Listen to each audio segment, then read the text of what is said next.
万万没有想到，真的是万万没有想到啊！30年的老旧小区加装了电梯之后呢，高楼层的住户却肠子悔青，天天抱怨说花钱又受罪，这到底是怎么一回事呢？朋友们，大家好，我们现在所在的这个小区就是我住的小区啊，也是非常具有历史年代感，20-30年的一个老旧小区，房子呢也都是非常破旧。就在去年呢，小区里面这些老房子呢也是加装了电梯啊，整个的楼层呢是有6层高，1、2层呢是没有装，因为他们当时征集意见的时候，他们是强烈反对，是从3楼开始装的。当时呢，装电梯的时候征求居民意见的时候，1楼、2楼还是强烈反对啊。为此呢，也跟高层的，你像4、5层，特别是6层的住户产生了一个激烈的一个争执。当时装电梯的时候，还是有政府的一个补贴跟优惠政策的。装一部电梯呢，政府是补贴18万左右，但是呢，整个电梯装下来是需要40多万的啊。虽然说政府只补贴了18万，剩下的钱呢，全部要高层的，特别是4、5、6层的住户承担。但是他们也是强烈的支持，因为装完电梯之后，他们的生活更方便了嘛。特别是6层的老人，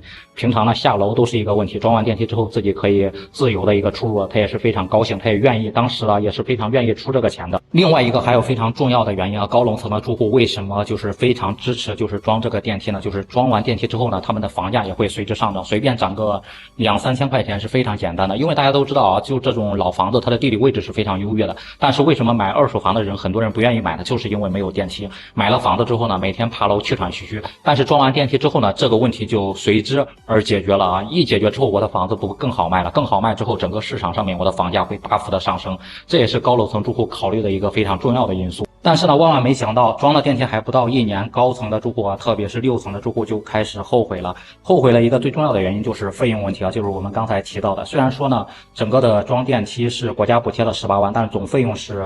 40多万啊，就是相当于还有30多万需要从3层到6层去分摊啊，每一户大概分摊了将近3万多块钱，这也是对于老人来说也是一笔不小的一个支出。但是呢，因为这几年房地产市场不景气嘛，房价不仅没有上涨，装完电梯之后反而还是下跌了，就是整个原来憧憬的涨个2、3千，能够靠房屋的溢价来冲抵这个费用的一个幻想，就是彻底破灭了。不仅没有溢价，反而还下跌了之后呢，就是自己白白出了这个费用。另外一点就是这个电梯的质保呢，只有1年啊，后期包括它的维养，包括它的电源运行消耗的能耗，全部都是需要3楼、6楼来承担的，1年也是需要大几千的。这个费用真的是让人非常的头疼，让这些老人住在高层的老人也非常头疼，自己本来就是包括退休金就不高嘛，还要承担各种杂七杂八的费用，让他们真的是平时就是有可能让他们买瓶水他们都不乐意，你再说1年承担几千块钱费用，肯定是天天抱怨呀。那第二点就是安全的问题啊，大家都知道老旧小区的房子都是20-30年的，而且原来造房的都是用那种砖啊什么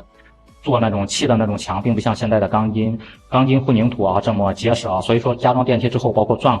孔之后，包括整个的电梯运行产生的一个震动，就让这些老人呢，住在高层的老人非常担心这个安全有没有保证，会不会出现安全问题什么的。再加上呢，当初就是装电梯的时候，低楼层跟高楼层嘛，就是整个的住户的关系闹得特别的僵啊。低楼层的住户天天也是投诉整个电梯运行的时候是有噪音，要求呢给他们经济补偿啊。这些经济补偿呢，有可能是要高楼层的住户来分摊的，高楼层的住户肯定是不乐意啊。所以说呀，整个的邻里关系也是非常的僵。你包括了低楼层住户还提出一个异议，你像加装，这本来6楼就不应该加装电梯啊，加装电梯呢属于违规，属于一个违建。以后呢，所有的电梯的维修呢，包括维养，肯定是不能动用公共维修基金的。如果动用公共维修基金，像他们1层、2层肯定是不会同意的。本来呢，加装这个电梯之后呢，就导致我们1层、2层的采光不好，另外一个呢，也影响我们1层、2层原来最好卖的房子，成为了现在最不好卖的房子。他们心里肯定都不舒服呀，反正就是天天投诉。但是高楼层用户呢，就觉得呢，这肯定是一个国家的惠民政策，然后既惠民又利好，然后又方便老人，为什么我们要